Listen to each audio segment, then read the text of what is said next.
Bonjour et bienvenue pour un nouveau voyage culinaire. Aujourd'hui nous restons en France, avec les îles flottantes. Pour ce plat vous aurez besoin d'une planche, d'un couteau, de 2 casseroles, une écumoire, 2 fétous, une cuillère, un batteur et une poêle.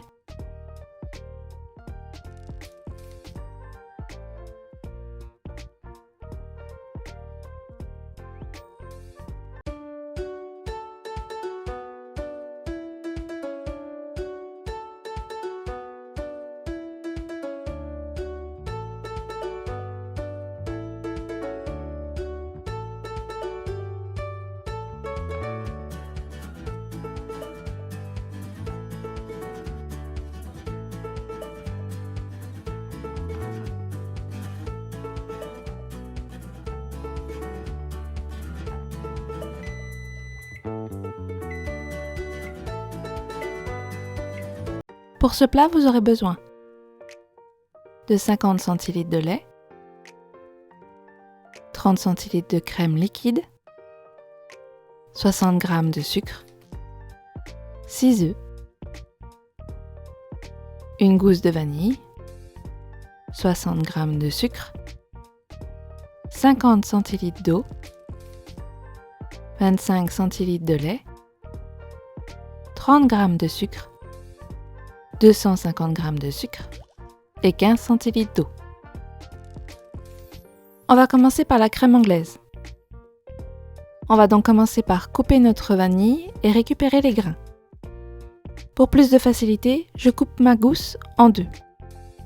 Puis je l'entaille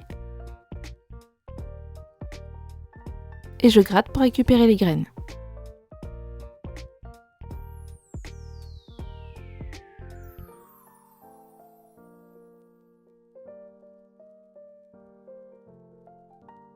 Dans nos 50 cl de lait, on va ajouter notre crème liquide.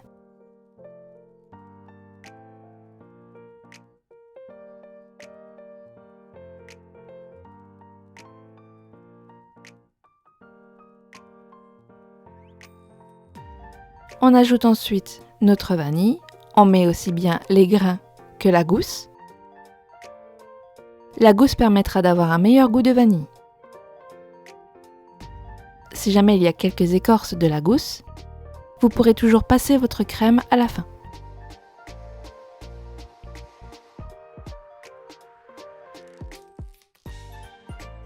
Pendant que notre lait chauffe, on va s'occuper des œufs. On sépare nos jaunes de nos blancs. Ici, pour la crème anglaise, seuls les jaunes nous intéressent.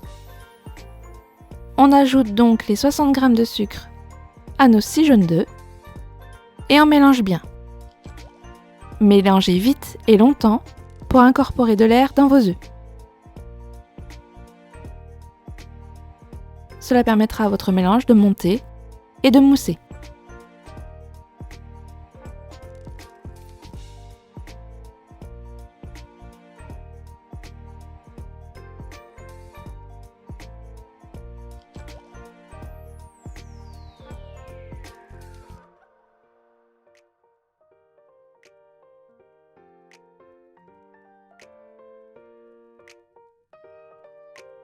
Entre-temps, notre lait devrait être chaud.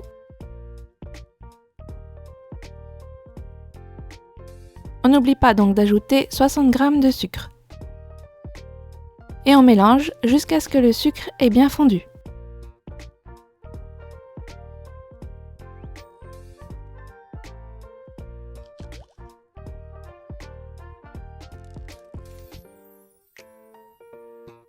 Le lait encore chaud, on va l'incorporer à nos œufs. Ajoutez-le petit à petit et surtout mélangez bien. Le lait est chaud et risque de faire cuire nos œufs.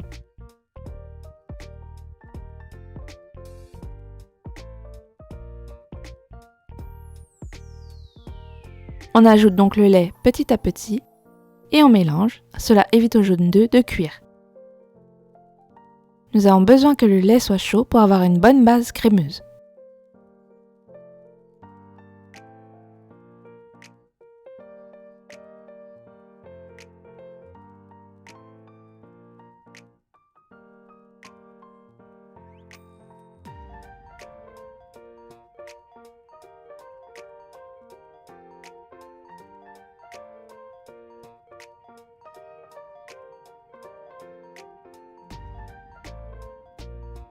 Lorsque le lait est entièrement incorporé, on remet le tout à chauffer. On le met à feu très doux et il faut mélanger tout le long de la cuisson.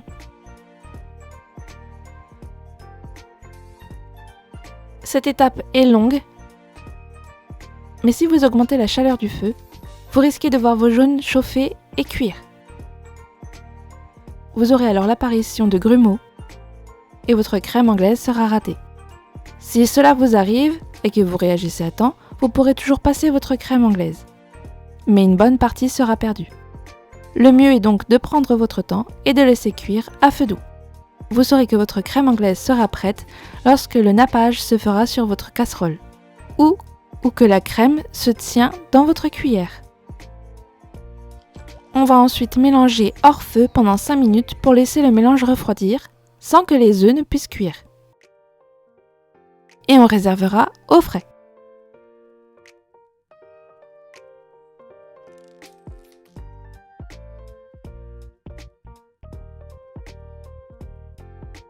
On ne jette pas nos blancs d'œufs puisqu'on fait une île flottante.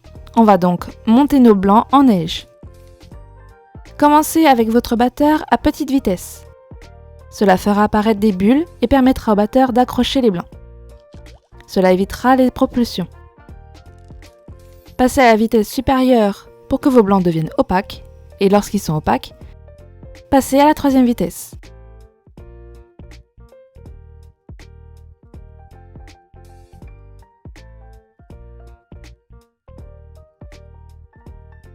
Lorsque vos blancs sont à peu près montés, on ajoute 30 g de sucre. Et on va battre encore pendant 2 minutes.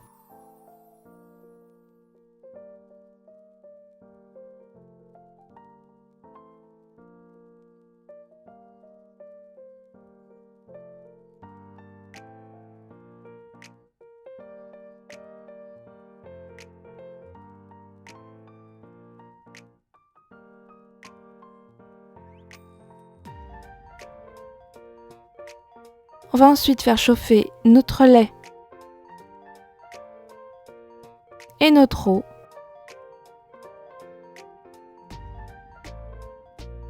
Et lorsque ce mélange est chaud, à feu moyen, on y fait revenir nos blancs en neige.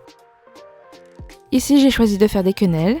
J'utilise donc 2 cuillères et je tourne pour obtenir des quenelles. Il faut faire cuire vos quenelles 1 minute chaque face.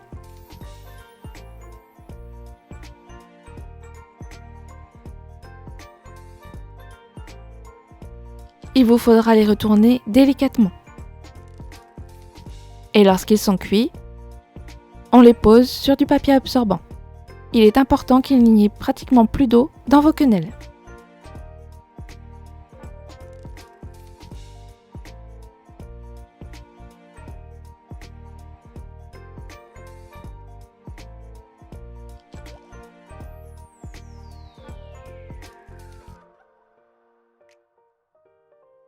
On passe ensuite au caramel. On va faire fondre notre sucre avec la moitié des 15 centilitres d'eau.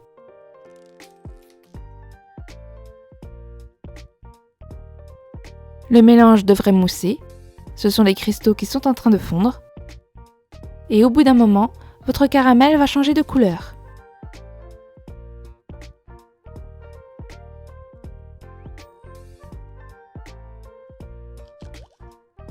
Lorsque la couleur vous convient,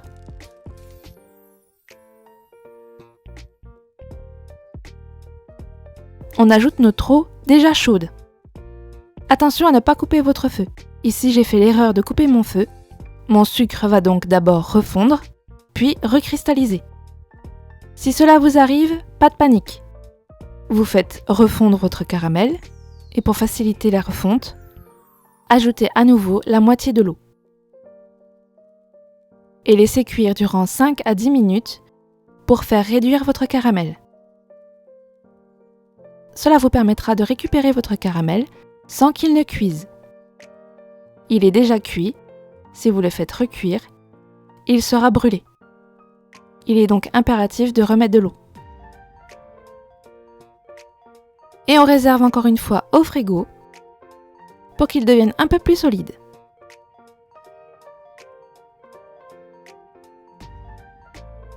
On va ensuite mettre de la crème anglaise. Soyez généreux sur la crème anglaise, c'est une île flottante.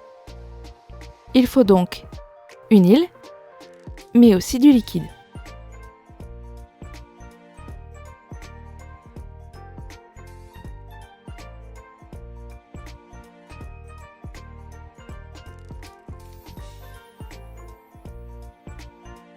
Sur notre crème anglaise, on va mettre nos blancs en neige.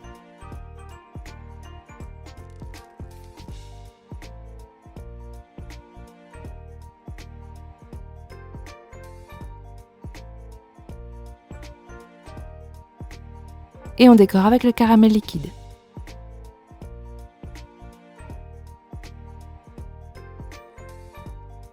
Bon voyage en France!